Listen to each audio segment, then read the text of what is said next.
Hello, everyone, and welcome to another Campfire session here on Human.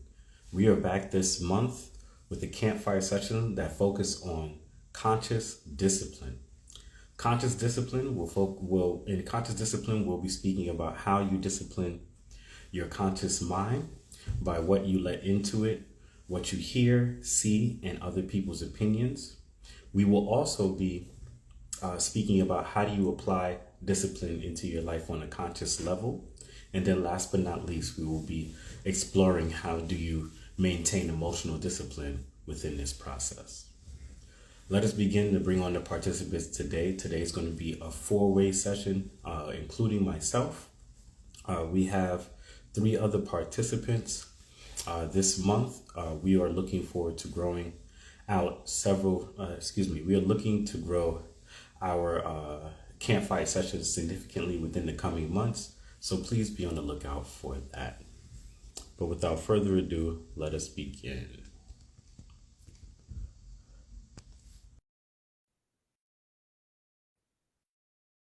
We're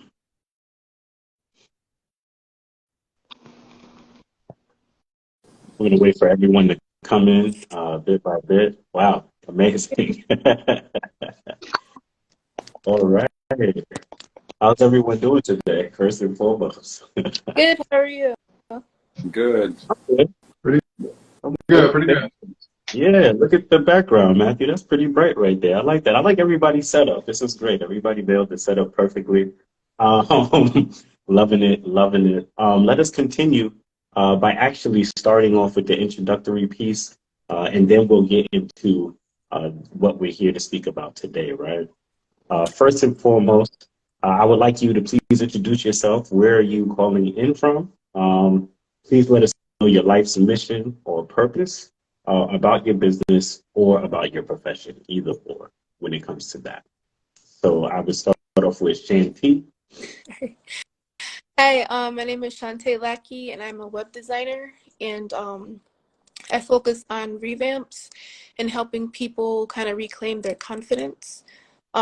I am calling from Madison, Wisconsin, way up north here. And my life's mission, I would say, is to help people show up for themselves and just kind of present themselves in a way that they are help have people present themselves in a way that they choose to. So yeah.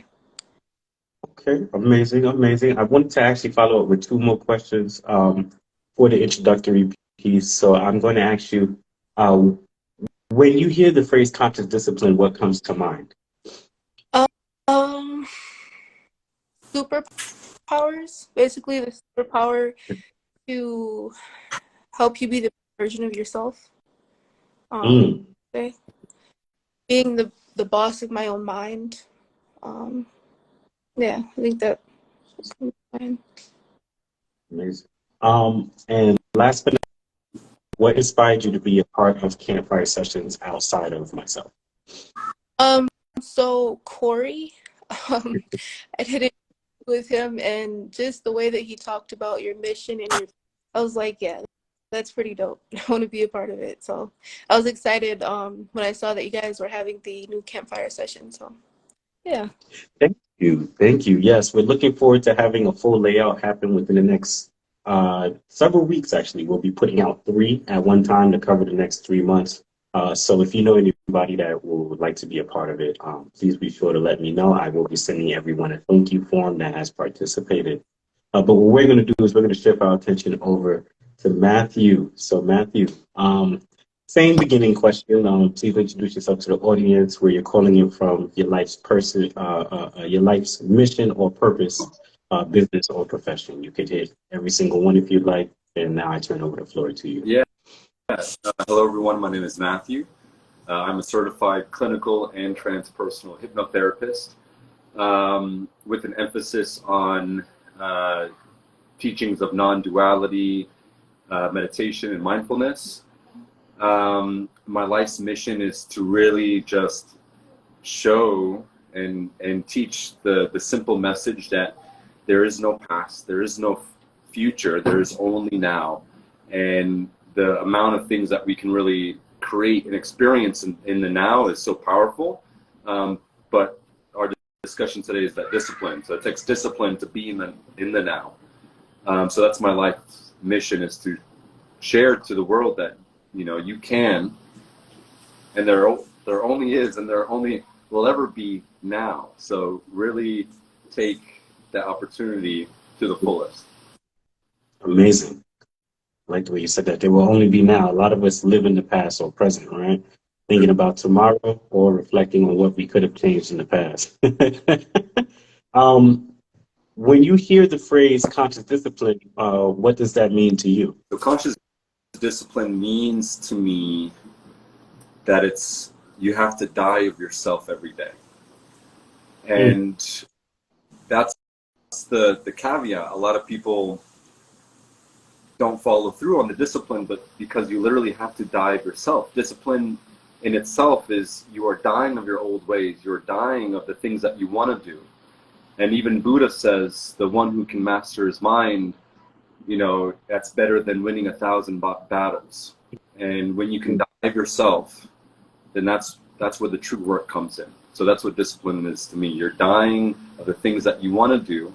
You're dying of the past. You're dying of who you think you should be, to live now and to create from now without the perceptions of this, of you, of who you think you are. Mm. And what inspired you to come on Campfire sessions outside of myself? Yeah, so I love when a group of people from different backgrounds come together and talk about ideas, because that's where growth comes in. You know, the other people on the panel today have different experiences, and we all come together, and the world, this life, is just one big picture, and we're viewing it through, you know, this small portion through our lens, and then the other guests through their lens. And so it's like this mosaic work of art where it's just little life experiences put together, and it creates this beautiful masterpiece. I like that you said that. Okay. We're going to go ahead and shift our attention to Avery. First and foremost, I wanted to ask you, please introduce yourself to the audience. Avery, where you're calling in from, your life's mission, your business, or your profession. All right. I'm Johnny, calling in from sunny Orlando, Florida. You know, total polar opposite of you up there up north. But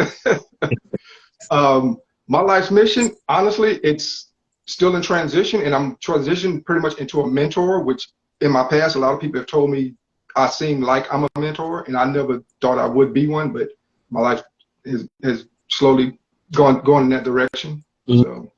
And another question is, when you hear the phrase conscious discipline, what does that mean for you?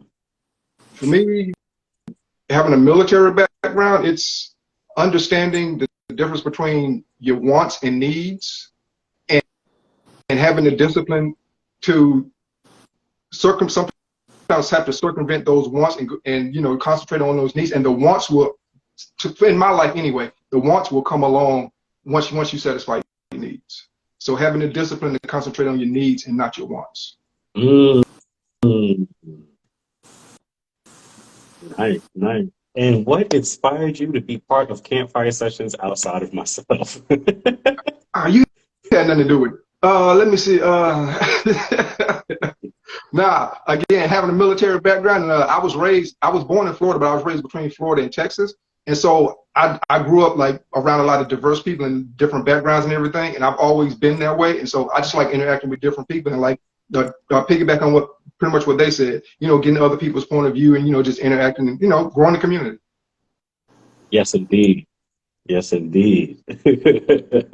What I wanted to do was take the time to switch over. I'm trying to thank this person. Give me 1 second. What I wanted to do was take the time to switch over to the topic of discussion. So what we're going to do is, instead of everybody answering the whole set of questions one by one, which is what we'll usually do, I'm going to go ahead and ask the question in general, and then I'm going to go in a circle, and we're going to answer the question one at a time. All right? So moving forward, are you aware of what you let into your mind on a conscious level, and how? right? So I want to start. We're going to start a little different. We're going to start with Avery and go, I guess, counterclockwise. Is that the direction I could go? So Avery, go ahead. Yeah, actually, because I have an ex, my ex's mother, my aunt, and a good friend I went to high school are all therapists. So they've helped me understand things I let into and out of my mind. And the whole thing about it is I learned to make space. And people don't really understand what make space is. It's like you have to empty your mind of all the clutter and everything that's unnecessary to make space for good things to come in. And I've learned to do that on a daily basis. And I don't really have a process. It's just all, for me, it's pretty much subconscious at this point. Mm. Yeah. Wow. Wow. Okay. Shanti, are you aware of what you let into your mind on a conscious level? And if so, how? Yes. I'm on a journey right now, and I realize that a lot of the stuff that I listen to and watch on TV, it affects my mood and my behaviors. And so I've just kind of like cut back on that. And like for instance, I switched music with a podcast, and it's helped a lot with that. So definitely aware of it. Amazing, amazing. Continuing on to Matthew, are you aware of what you let into your conscious mind on the mind into your mind on the conscious level, and if so, how?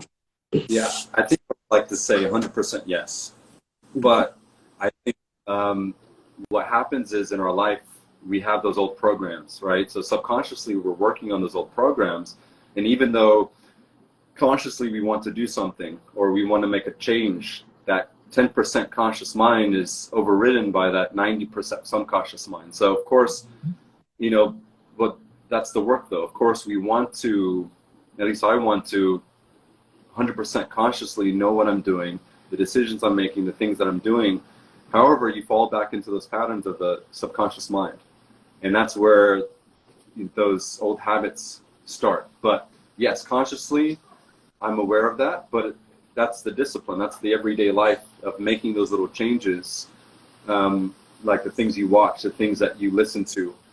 They have that saying, ignorance is bliss. It really is. Anything that enters your mind, it's going to stay there. Emotions, beliefs, the things you watch, the interactions that you have.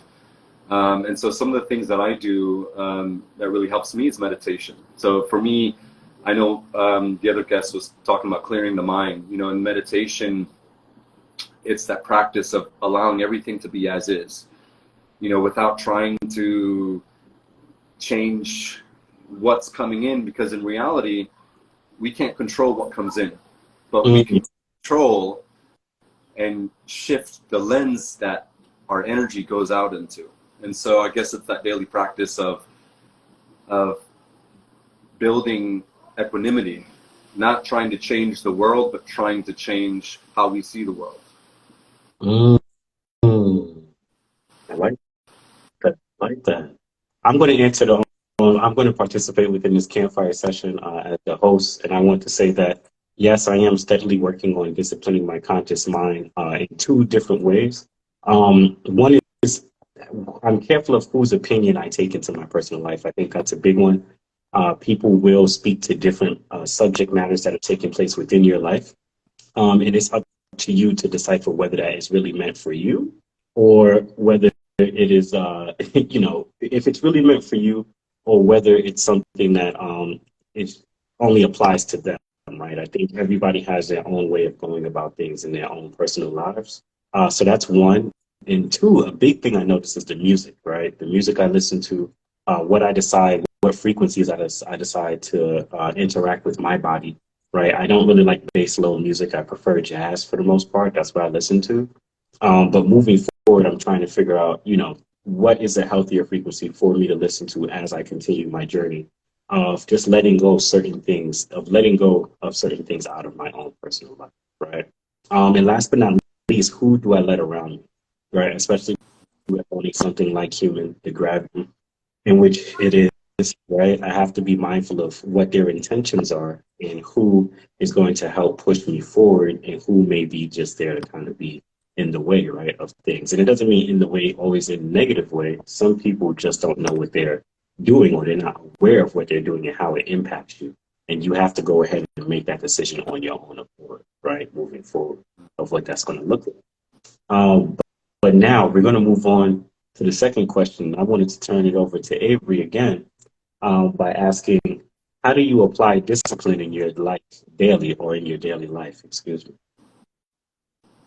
On a daily basis, well, here's the thing, I'm assuming I'm the oldest person on this panel, but I was raised by a boomer, so discipline was pretty much beat into me growing up. So so the whole thing about it is, I learned, I heard this saying all growing up: is it going to kill you if you don't do this, or is it going to kill you if you do?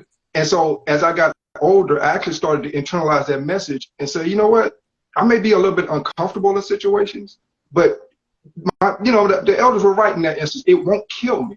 And so if there's anything I need to be disciplined about, I always say, okay, I always weigh the pros and the cons of something. Like me, I don't drink or smoke.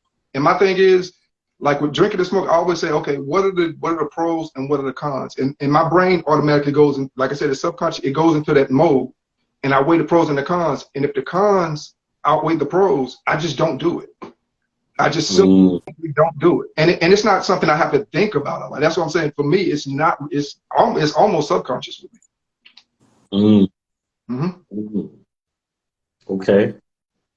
For you, Shanti, how do you apply discipline in your life daily? So prior to my journey, I didn't really have much discipline. But now I started, I make sure I wake up at 4 a.m. every day, go to the gym, make my bed, just making sure I have a routine, just making sure that I stick to it, and just trying to implement different routines in different aspects of my life, just because I find it's helpful, and it helps ground me and keeps me on track. And you, Matthew, how do you apply discipline in your life daily? Yeah, I think for me, it's the small things that really count and create the bigger picture. Like simple things like making your bed. Make your bed every morning.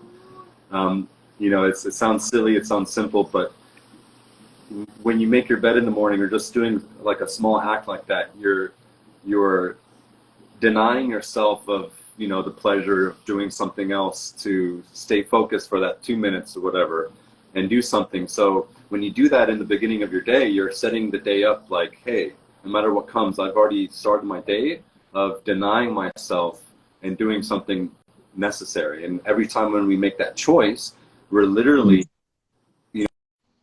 taking energy out of the past, going back into those old patterns, and then siphoning energy toward that future.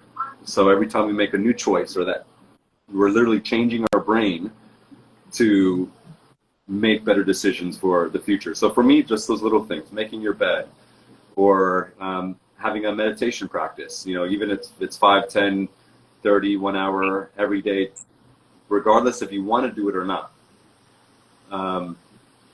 doing it, because the vision of that future that you want, that outcome it's going to create, needs to be more powerful than anything your mind will come up, excuses, this or that.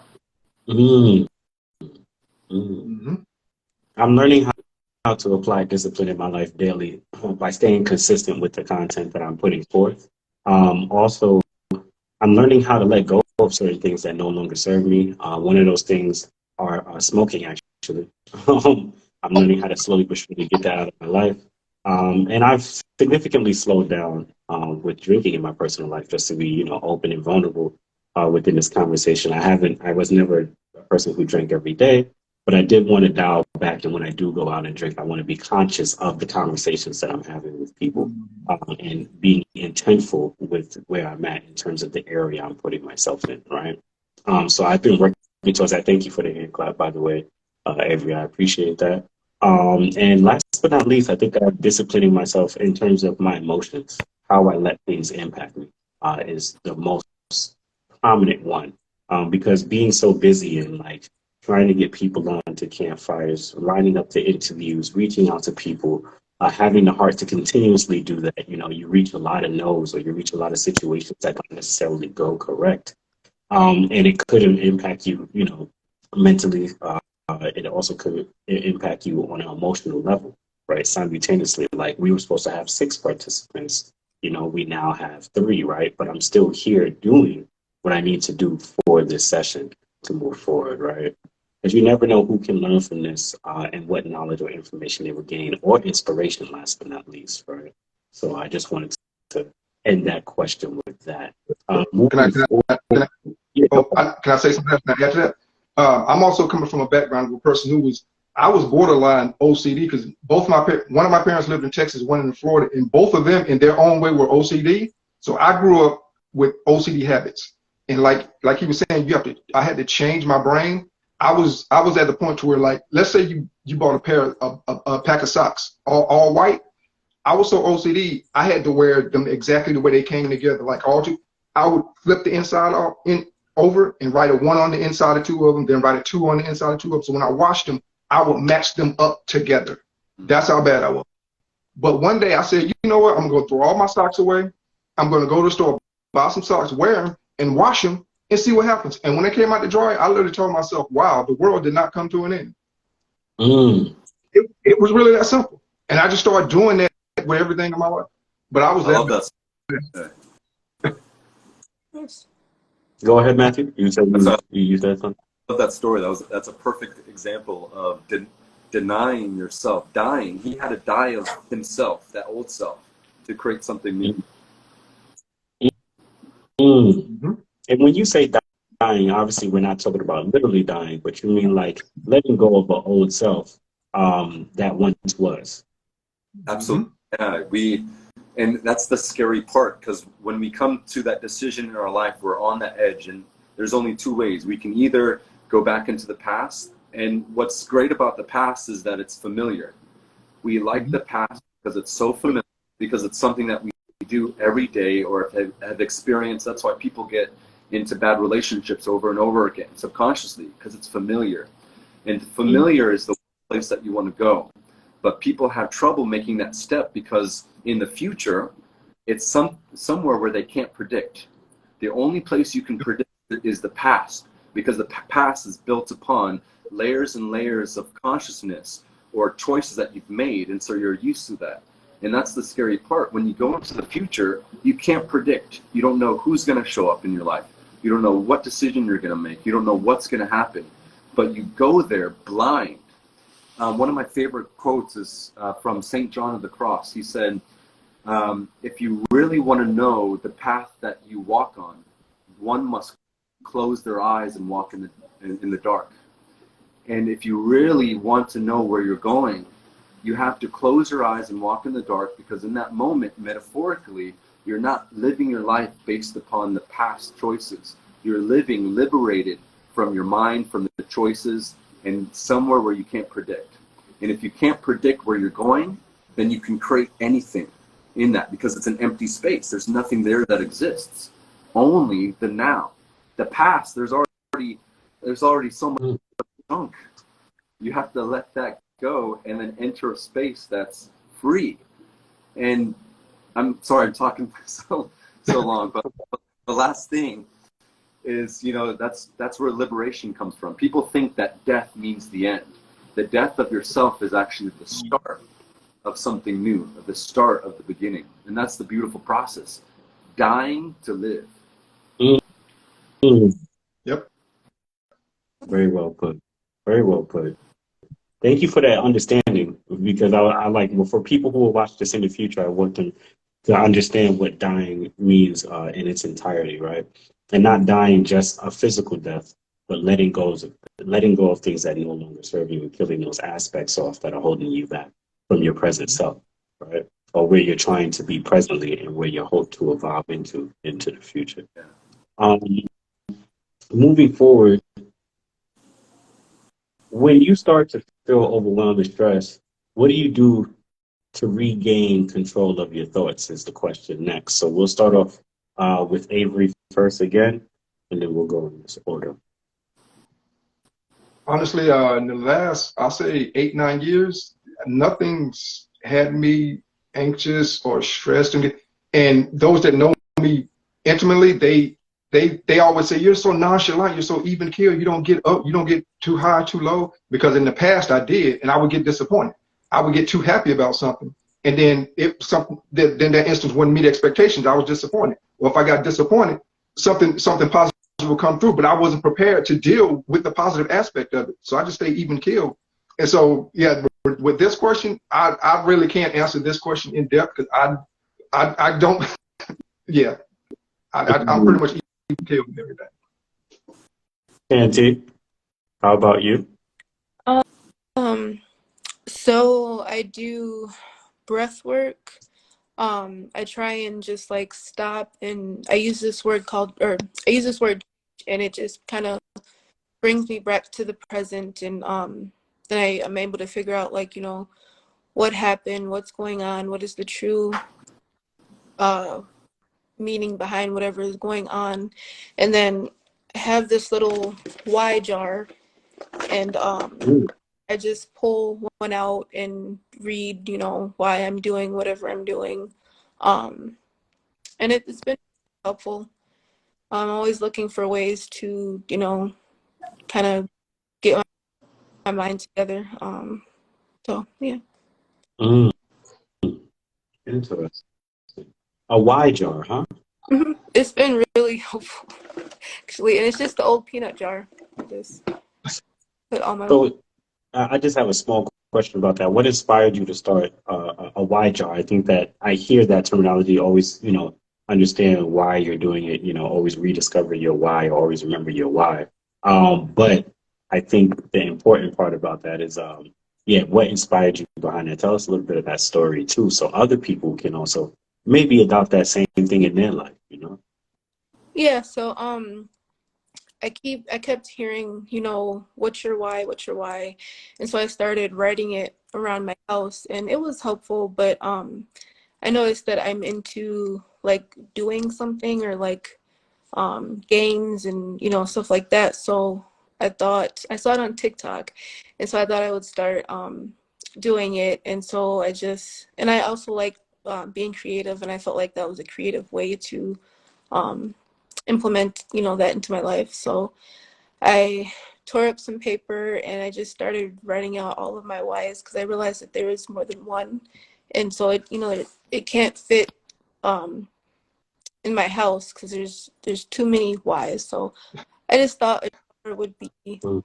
and it's it's thing to when your mind is going crazy, it's interesting to, bring yourself back to reality by pulling out something that you wrote in the past. Mm. Um, yeah. Interesting. Can you tell us at least one of your whys before we move on to Matthew? Yep. One of my whys is my sister. Um, I am on a fitness journey to be able to take her places in the summertime, and like I'm in a walker, so it's I don't walk very far, and so I'm trying to train myself to, walk miles and take her places and do fun stuff. So that's one of my. Mm.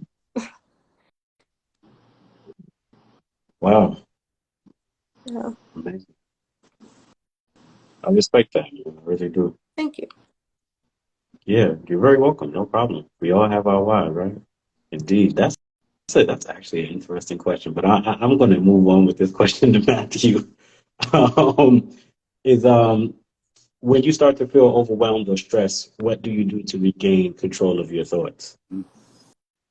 So I think I've practiced a lot of meditation, and I know meditation has really helped me with that.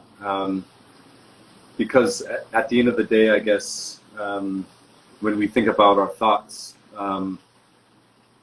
we have to realize those thoughts are not really us, right? Those thoughts are just coming, passing, and then going away. And so for me, knowing, like, let's say a tough situation happens, knowing that that's temporary kind of lessens the pain of it. So for me, it builds that sense of equanimity, where it's not really good or bad. It's just a temporary sensation that I'm experiencing right now, or that's in my awareness right now. But eventually it'll go, right?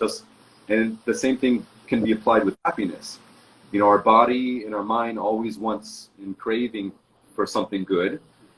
and we always want to move away from the pain and towards something pleasurable, but that can be detrimental as well. So like he was saying, having that even keel demeanor, where even if something really good happens, that you're not going to attach yourself to it so much that later on when you lose it, you're going to have pain with it, or the same thing happens with it. So understanding that everything comes and goes, especially when it comes to emotion, sadness or happiness. It's nothing that we should chase. It should just come to us. We enjoy that moment, and then it just passes away until the next experience. I like when you break up the even hill. Yeah, that's cool. Oh, okay. Go ahead, Avery. I wanted to add to that, and maybe Matthew can help me understand this. This is something I don't understand about myself, but being even keel, like I'll go back to the instance of drinking again, because when I went in the military, everybody was like, I was 17, 18, everybody, you're going to drink because it's so stressful and everything. And I have the innate ability to where people like, I drink to relax or whatever. I can just simply tell myself to relax, and I go into that mode. So that's why I've never needed an outside stimulant or anything to help me. I can just go relax, and my brain and my body just relaxes. I don't know where it comes from. That's beautiful. Yeah, that's awesome. And I think that's like good that we're talking about all of this now, because people need to know that all of the feelings that we want to create doesn't come from outside of us. We can create that on ourselves. Like he doesn't need to drink, right? He can create that feeling of relaxation on our own, and that's goes back to the mastery of self. We don't need anything else outside of us to create what we want to feel on the inside. Of course, it's great when we get that, but it shouldn't be the clutch that we have our life supported on, because if it's gone, then we're back to feeling pain and miserable and loss again.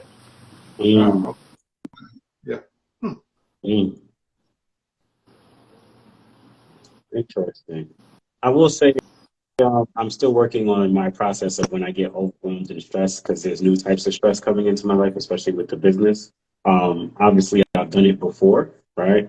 I've been doing interviews for a long period of time, but the acceleration of how things are picking up in certain ways, bringing on new teams, just trying to find out an outlet that like works for me, right? Whether that may be meditation, getting up and having a morning routine, maybe a combination of the both. I'm still in a space where I'm figuring that out, so I'm not going to really be able to tackle this question. That's one thing I had spoke about actually with Johnny before the session took place, was I'm actually going in as a person who is learning these things, right? How to adopt certain practices into my life. I didn't want to come on as a person that just like I have all the answers when I don't, and that's what all makes us human, right? We're in a certain journey within our lives, right? That's taking place.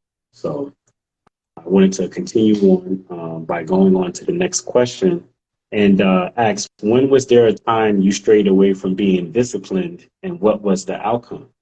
We can start off with John.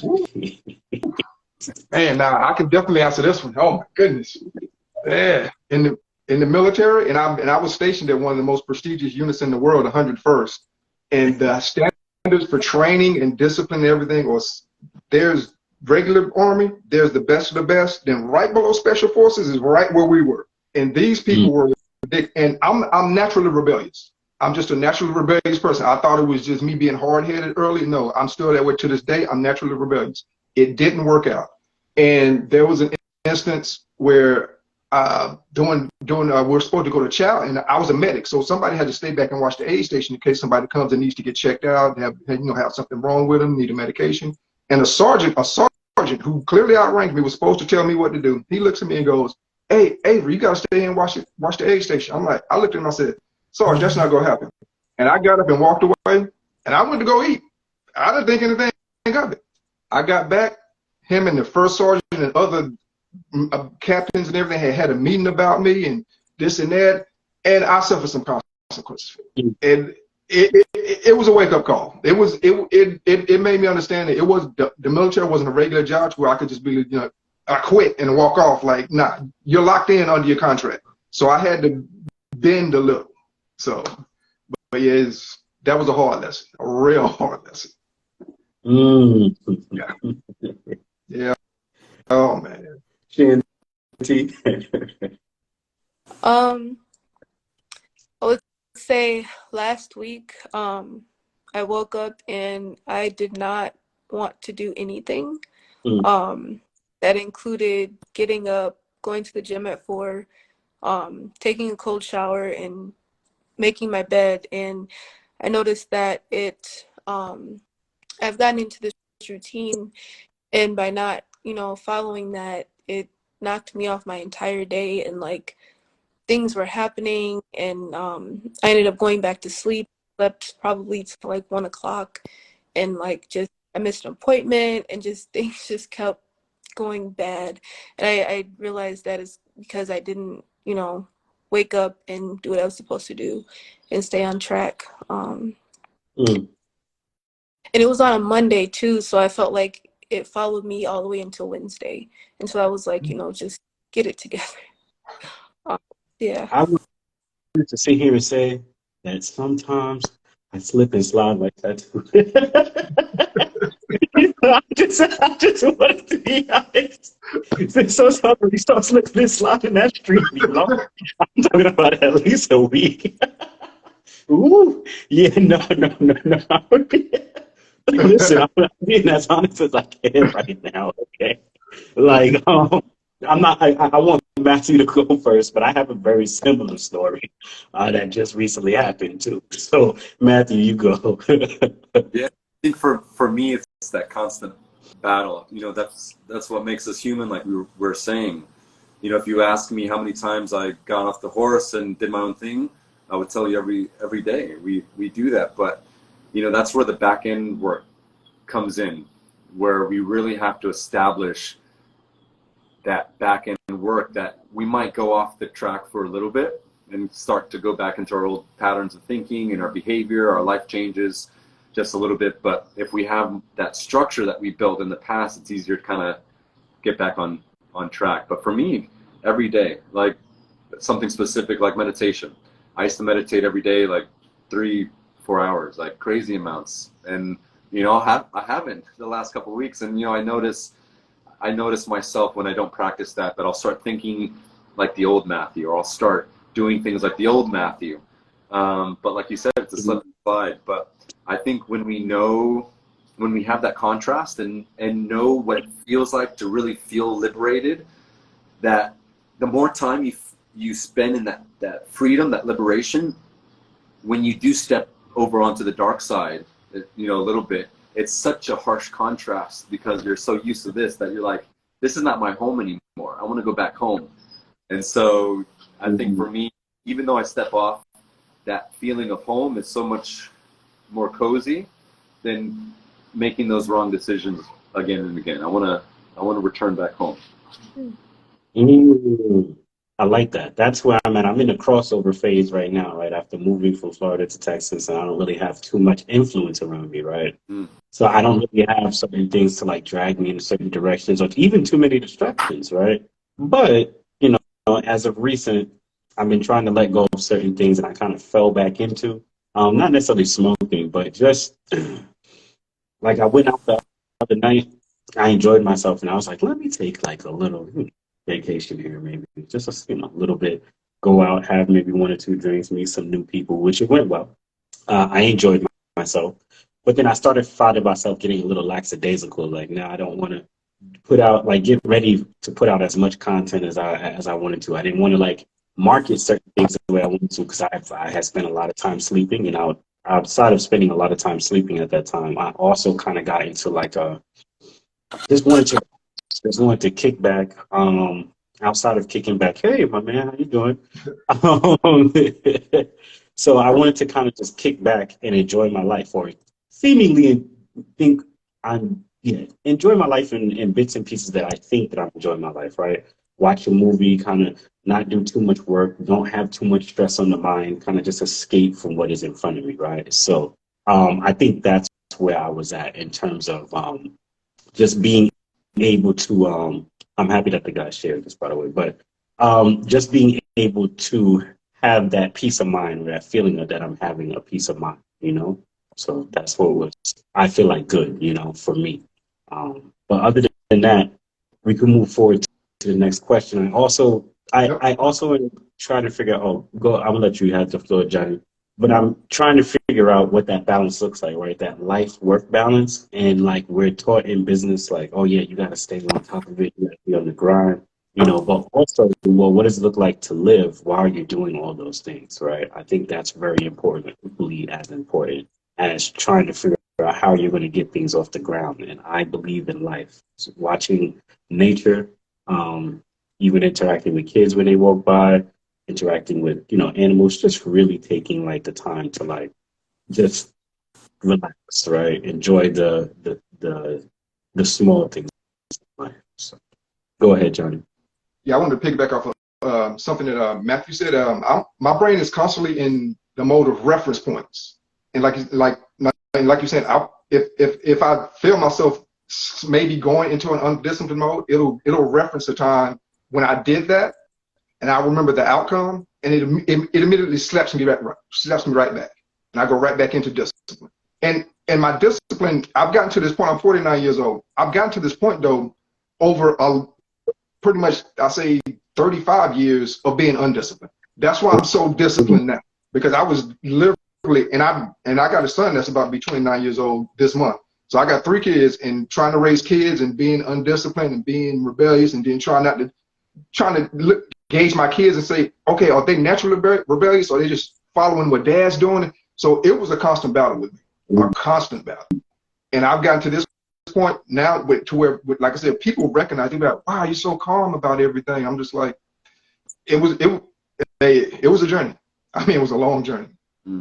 Right. We just don't start off there, right? Like, I think that's another thing too, is this overnight success thing, that we deal with in today's society, the immediate results that we want from the things that we aspire to be, or that we're aiming to do or complete, is honestly a lot of times unrealistic, but it's not spoken about in that way, right? Like, I had to tell somebody the other night, like, that was to me, somebody over over just like a couple of drinks at this bar, and I let them know, like, anything great never happened overnight. So just really take your time when you're developing certain things, even with human, right? Sometimes, and this is me being like totally honest, sometimes I'm online, I might be looking for people for campfire sessions, and I run across some other people's content. And I do this comparison, right? It might be subconscious or it might be conscious, right? In which I'm doing the comparison. And I'm watching, I'm like, wow, like they got a whole bunch of views, kind of likes and things going on. And then when you look back at what it is that I'm doing, I'm like, well, I'm not doing the same exact thing that a lot of people are doing at all, right? I'm doing something that I feel like is a specific niche that honestly may or may not exist fully, right? But I know it's definitely being developed. And the nerve to sit there and compare myself to another person when I don't know what their journey is, and I don't know what they're doing to maintain that. And honestly, like one person said during one of my interviews, we don't even know if that's their real life, because we're comparing ourselves to seconds of this person's life and a still image of this person's life, right? We don't know if right before they took that image, they just had a serious fallout with a couple of people. We have no idea, right? Because we're not around these people.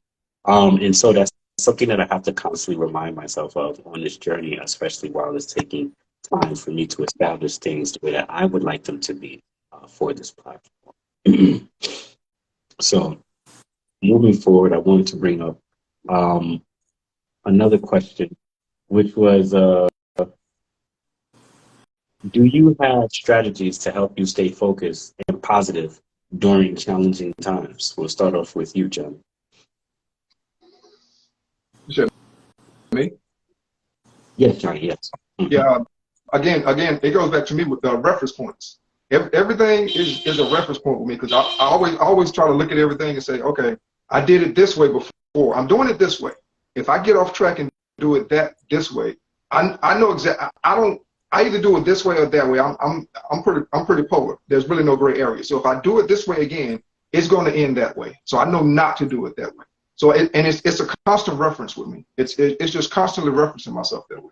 And I actually taught my oldest son to do it, because come to find out, he's naturally rebellious like I am, and he got into some situations in his adult life, and I had to start telling him, listen, You got to start looking at it like this. I asked Mike, what happened when you did it that way last time?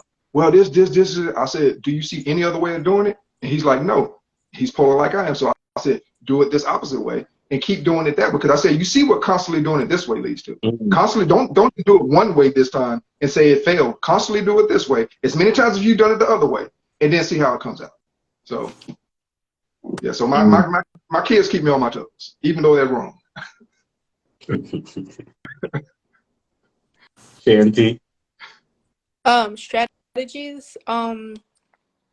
So breath work, stopping and just grounding myself in the moment. My why jar, affirmations, especially mirror affirmations. I journal almost every day, if not a couple times a day. I snap sometimes. Sometimes I do this little thing with my fingers. I have a whole like of stuff that I just pull what will work in the moment. Just trying to just come back to reality. I like to live in La La Land sometimes, and I just need to like just focus and get back, to earth. I think that's okay, because like we all have our form of escape, right? Some of it is physical, some of it's through a bottle, some of it is through various ways of things, and like we all, I think, dealing with a lot of pressures that the society puts on us, we need that form of escape, right? So I think that's actually fine. I'm not going to be like, I don't know. I feel like people sometimes they want to pressure you to like assimilate to being a certain way, but what works best for you. So continuing, Matthew, I'll let you definitely hear what you have to say in terms of strategies that you apply. Strategies for me, when I experience, something hard, painful, is to go deeper into the pain. So I think a lot of our first instinct is to move away from the pain. But every time when we move away from the pain, we are not dealing with the pain itself. We are, again, craving an aversion. We are going away from something that makes us uncomfortable. Then we get something else to replace it. We're like, okay, I'm going to do something else to try to make me happy so I don't have to experience that. But I think our body communicates with us. When pain comes up, pain is a messenger for information, and it's trying to tell us something. And if we don't listen to it, then it's going to get louder and louder and louder in our minds. And until eventually we have the blow-ups, we have the freakouts, we have the anxiety where we can't move, all of that. So for me, the practice is when I experience anything painful or difficult, I go deeper into the pain. And it's counterintuitive, but the more you observe and the more you die into the pain, eventually the pain disappears. And there's a specific type of meditation I practice called Vipassana, and one of the techniques was to sit there for like 3 hours without moving. And after a while, you start to experience a lot of bodily pain. But the reason for this technique is once we feel the pain, you actually start to observe it so closely and intimately, like your friend. And what I learned from that practice, that eventually, even if it took me the whole 3 hours of sitting in pain, at the very end, it disappeared, like last 5 minutes. And so eventually it does disappear, but a lot of halfway in, we don't go that extra mile until it disappears. We might endure it for a little bit, then we're like, that's too much. But I'm telling you, there's a light, there's that liberation when you keep on going into the pain that eventually it disappears. But a lot of times we don't get there because it's too much and when we go away. But nothing is permanent. Pain, just like happiness, comes and goes. But the thing with pain is generally not a space that we want to spend a lot of time in. But when you spend a lot of time with it, it disappears. Pain and pleasure become almost the same thing. Interesting. Hmm. The only strategy I have that helps me stay focused is that I spend a lot of time actually, not necessarily in nature, but in the outside environment, right? Because a lot of my work is inside. And so I like to actually do the opposite. Instead of just continuously sitting inside, I like to just change up my environment. And that helps me stay disciplined, just to know that I could look around and see other people within my environment is healthy for me. That's one way that I stay disciplined. And also, sometimes, like similar to what you was talking about when it comes to pain, sometimes it's diving into the work that needs to be done. I think it's also the way that I also stay disciplined. Because the longer that you the longer that you delay it, it's still going to be there, right? At the end of the day, that's like trying to drink or smoke your pain away.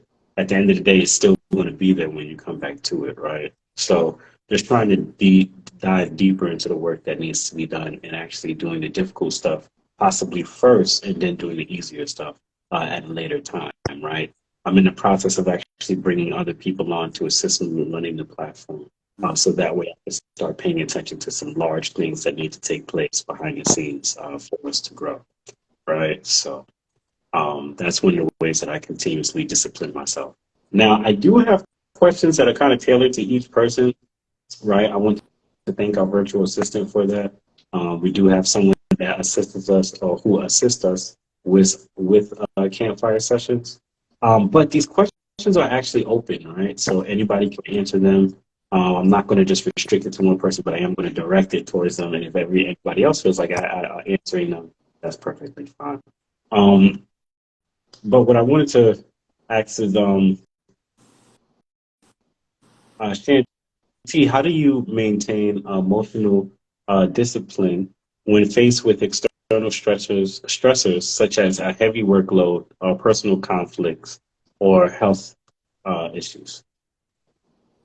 Um, I go and sit by the lake, or any large body of water, or I go swimming, or I just go somewhere where there's water. I believe it. I believe I can like release all of my negativity or whatever is going on into the water, and when I leave, it stays in the water. I know it may not be true. I'm not sure, but in my mind, it works. Hmm. Yeah. Or I pray. I got into that recently. And it's been helping. I think if I get water, then help. Okay. What do you think water actually does for you in the case? Does it like a calm sense? Does it give you a sense of being calm? Yeah, how does that look for you? Yeah, yeah, it gives me being calm, but it also like the Lord in it. I read somewhere like water absorbs. Yeah, I don't remember where I read it from. Yeah, I just feel like I walk away free. Um, Mm. or like you can go water and put your face in it and speak all of the negativity into water and then put it in your brain. You said Um, you could do what? I couldn't hear you. oh, you can get a bowl of water and like speak it into the water and then put it down the drain and release it way to or shower. Yeah. I And that never resembles, heard that. yeah, I've never heard that before neither. That's the first time I've heard that. Interesting. And that resembles you getting, excuse me, and that resembles you, excuse me, and that resembles you just getting, thank you, I appreciate it. That resembles you getting it out of your system or getting it out of your, your reality. Interesting. Yeah. Um, Look at my page, tons and tons of videos of me at different lakes, and that's what that is. It's pretty funny. Yeah. okay. Do you dip your head in the lake? In the time, not the winter though. Okay. I just had to ask. Give me 1 second. So, Avery, this one's directed at you, actually. All right. When, when was the last time you asked for help or support from someone, and did you feel comfortable being vulnerable or in that situation, or did you hesitate to reach out? Um, I I got over that issue like probably 20, 30 years ago, asking people for help. It's not a thing for me now. It was I guess last year I had to go to the, I mean, this was simple. It was just I had to ask somebody for a ride to the airport, and I mean, but I don't have an issue with asking people things, and I never have for some reason. I guess the way I was raised, because everybody was always open and upfront with me. Like both of my parents, like I said, they were never really together. One was in Texas, one was from Florida, but they were very upfront people. Like there was no, my mom straight up told me, listen, there's no Santa Claus, there's no Easter Bunny, there's no this, there's no Tooth Fairy. Like my family was very upfront with me. So we just had open communication. Like, listen, if you can't be honest with me, don't say anything to me at all. That's how I was raised. So I've never had an issue asking people for help. Interesting. Okay. And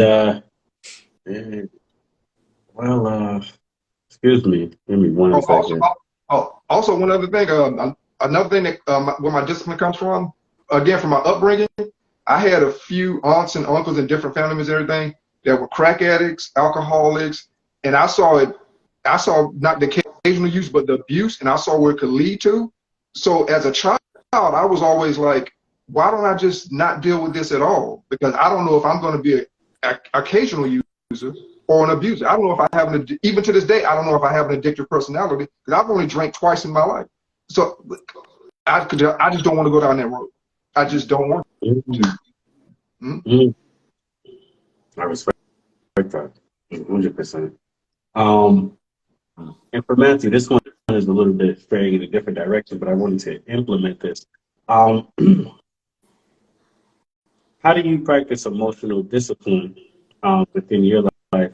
And what is, outside of this emotional discipline, what is your understanding of emotional intelligence? I feel like you'll be able to give us a different outlook on it, and it's maybe an outlook that may be similar to mine when it comes to emotional intelligence, but I'll talk last. Yeah, good question. I think emotional intelligence is knowing, because kind of to give you context, we're emotional beings. We have so much emotion, so much love and care, and we want to do this and that. But emotional intelligence is knowing when to use what in what situation.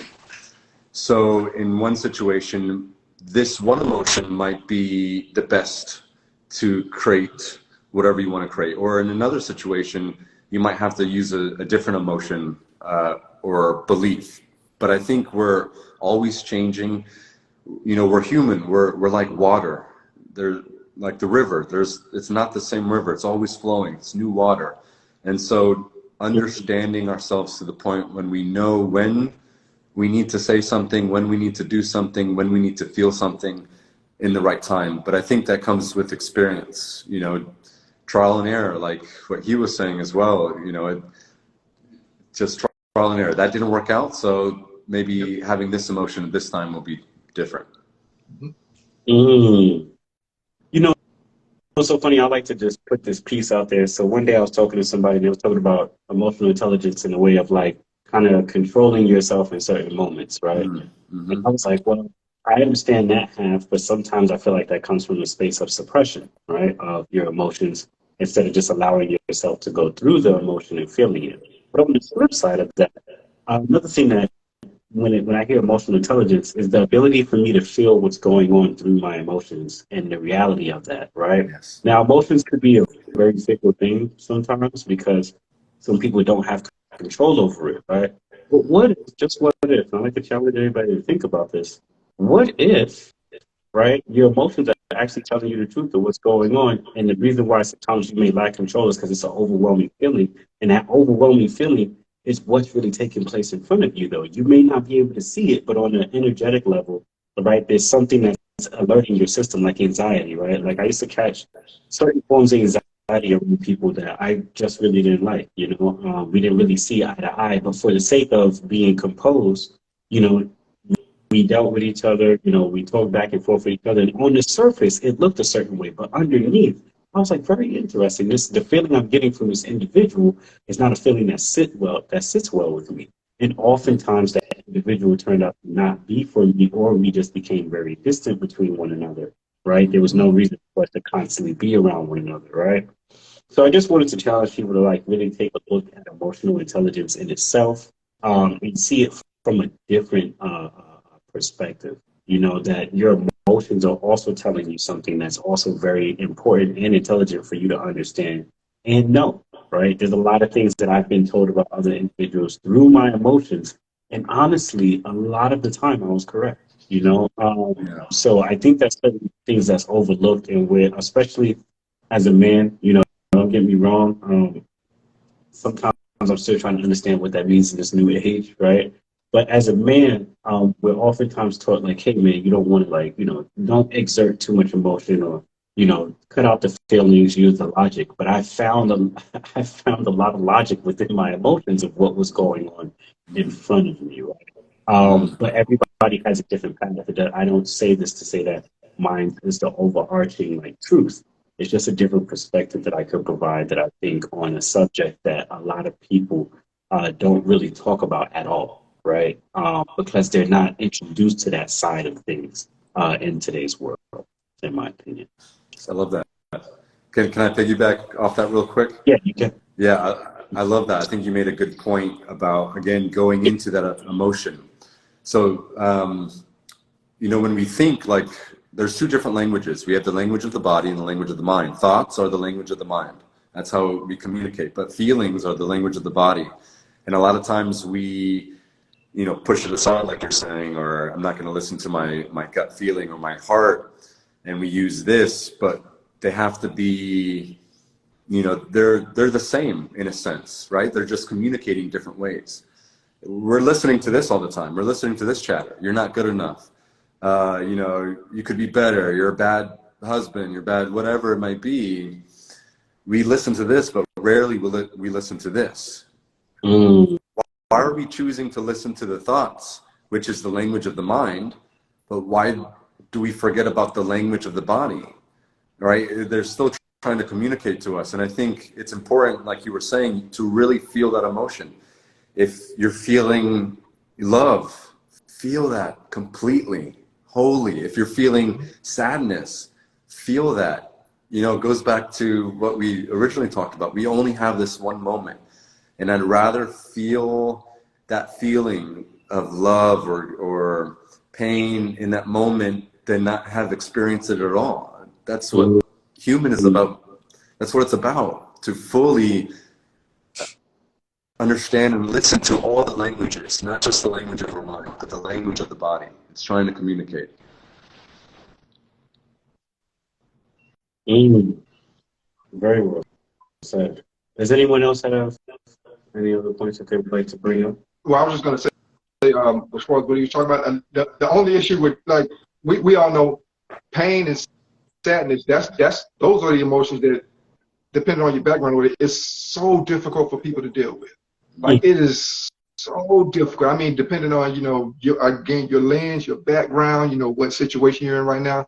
And of course, like they say, time moves slow when you're going through bad times or whatever. And it just seems that way. You can have 10 minutes of happiness and 10 minutes of sadness. That sadness seems like an hour, because you're constantly struggling, trying to get out of it, and trying to say, okay, once I get out of it, what I do to stay out of it. And it's those constant thoughts, and just the wheels keep spinning and everything. And again, oh God, one thing I did when I was 34 years old, because I know my family caused me so many problems. I stepped away from my family for 8 years. I live right outside of Orlando. Most of my family still lives in Orlando. 8 years. I didn't go around anybody, because I knew they were my triggers. And when I went back around, I told them exactly why I wasn't around. And they were like, oh, okay, we're sorry, blah, blah. Some people didn't care, didn't change or whatever. But even now, I handpick which relatives I go around. Mm. I don't distinguish like, oh, this is because I share the same bloodline as this person. No, if you're a trigger of mine, I stay away from you. Point blank. I want to also piggyback on what you're saying in terms of getting caught in the action of of staying within like a feeling, right? So one day I was talking to a friend of mine, and he was speaking about overthinking, and I was like, overthinking does not exist. He was like, no, that's not true. Overthinking does exist, and I'm like, no, it doesn't exist, and I'm gonna tell you why. I'm like, all your thoughts that take place in your mind, in my opinion, take place for a reason, right? They're there for a reason, whether it's subconscious or conscious. They're there for a reason. You could have watched something, heard something a while back. These thoughts come into play for a reason, in my opinion, right? But another thing I wanted to actually implement is that it's not necessarily overthinking. I think you're getting caught in a spiral of thought, right? Is what's going on. So you're recycling these same thoughts about the same issue. Maybe it sounds a little bit different in different ways. Like, let's say I get flustered over not making it on time to this campfire session, right? So I'm over and I'm like, man, I should have started earlier, right? That's the first initial thought that comes out. And then I'm like, man, I should have started earlier. Man. And then it just keeps replaying like a broken record in my head, causing this spiral. And I experienced this, right? And I'm gonna be totally open about this story. I lost my ID and I had to replace the ID. And so in my brain, I was like, okay, since I have to go ahead and replace this ID, right? I'm thinking about it. I'm thinking about it. I'm looking it up online, but nothing is like coming together just yet. So I start to get flustered and I start to dive into this spiral of thought. And the way I broke the spiral of thought was like kicking into action. I was reading the guidelines of what I needed to get the ID. And immediately I was like, instead of sitting here and worrying about this, let me just go and make this action happen instead of getting caught in a spiral of thought where I feel like nothing can happen. There's no outcome that can still happen from this, right? Almost got caught in a spiral of thought before we came online, right? Some people had dropped out, some people I couldn't reach. And so in my brain, I'm like, well, what am I supposed to do here? You know, how I even told Avery, like, man, I might not even launch because usually I want to have at least 6 or 7 people I want to let the campfire session, right? But instead of getting caught, allowing myself to get caught directly in that thought, I snatched myself right outside the thought before I allowed it to fully settle in, right? So I think that that's one thing to kind of consider too, piggyback off what Avery said, is it's like a thin line. Allow yourself to feel the emotions, right? Allow yourself to go through them, but don't try to fall into a spiral of these negative emotions where they're paralyzing you, right, in a way, right? And this is, I'm speaking from just my own experiences that I go through on a day-to-day basis, right? So, yes, indeed. I did want to open the floor. I don't know if we maybe check something. If there's anybody else that would like to say anything else, I do know that Matthew, you do have a presentation for us. So I'd like to open the floor to anybody, even people in the audience that want to come on and say anything about today's campfire session. Outside of that, if Avery, you do have something, I think it looked like you did have your hand up there for a second. Anybody could jump in right now before we get into Matthew's presentation. Yeah, I wanted to say this to Shanti because I'm a former personal trainer. I can't personal train anymore because I'm actually a disabled veteran and my disability doesn't allow me to do my personal training anymore. But here's the thing about your fitness journey. What I've told people before, and I've told people this scenario before. I was in the gym one time working out, and this woman, you could tell it was her first or second day in the gym exercising, but you could see she was kind of self-conscious and looking at everybody who's in shape and staring in the distance and everything. And when I finished my exercise, and when I was about to walk away, I didn't introduce myself. I didn't say, you know, hey, how you doing? I leaned over to where only she could hear me, and I said, listen, I said, you see everybody over there? They didn't come in here and shake like that. Everybody over there started somewhere. And you could see the expression on her face. And she was like, bing, because everybody looks at everybody who's physically fit. I'm like, they didn't start out like that. They're in this gym right now so they can prevent themselves from getting back to where they came from. Right. So just keep that in mind. Just keep that in mind on your journey. Thank you. Definitely, It's definitely a thought sometimes. Everybody started somewhere. Everybody. Matthew, you still with us? Uh-oh. Well, he froze. Yeah, he did freeze. And also Shanti, if after this, if you want to get in contact with me, because like I said, I used to do personal training, and I was a nutritionist also. I can help you out with anything you might need help with. And like I said, I'm also disabled myself, so we can talk about that issue. So yeah, so Definitely. Thank you. mm-hmm. I'm happy that people are connecting. That is great. Yeah. That is the purpose of Campfire sessions, is to bring multiple perspectives together and hopes that people learn from one another and gain encouragement from one another. Yes, I can't see you, but I can hear you. Yeah, we could definitely hear you. If you like, I can bring you. Okay, Oh, there you go. Yeah, I can you, okay. Yeah. Okay, I can see you. So what do you have to present to us today to finish off the Campfire session? Yeah, it's just going to be short and sweet, just kind of what we have all been talking about. But I guess I wanted to start off with this quote. I love quotes and phrases, and this kind of sums up what we've been talking about. And the quote is, "The moth can never truly experience the flame until it dies within the flame." And kind of what we were talking about before, yeah, there's the flame, right? We're attracted to that light, but the moth can never truly experience it until literally it gets consumed by the very thing that it's attracted to or wants. And I think that's in our life, we have to be so consumed with the outcome that we want, so obsessed, so, die in it, that, like what he was saying as well, that it becomes second nature where you don't have to think about it. And and just from a science point of view or a hypnotherapy point of view, there's a law in neuroscience called Hebbian's law, and it says that nerves that fire together wire together. And so when you keep on making the same decision over and over again, you're literally making those connections in your brain stronger and stronger and stronger. And that's why it's so hard to quit drinking or quit smoking, because we've had years of that. And neurologically, our brain, even though consciously we want to change, neurologically, those circuits are so strong that they become second nature. It's just like practicing anything. When a basketball player practices his shot, he does it over and over and over again where he doesn't consciously have to think about it.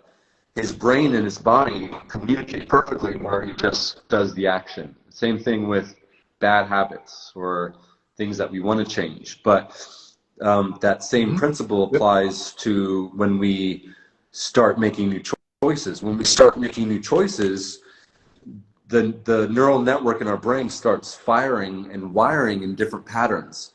And so, again, it's that progressive stage, but eventually the old circuits are literally going to prune away. And they've done science, they've tested this, where they actually see the neurons break away the connection and make new connections in a different direction. And so, when we make those choices, just think about what's happening in your brain. You're literally firing the electrical signal in a new, different way. We are controlling our body in such an intimate way. And that's all I wanted to kind of sum up with, is going back to we have to get consumed of it.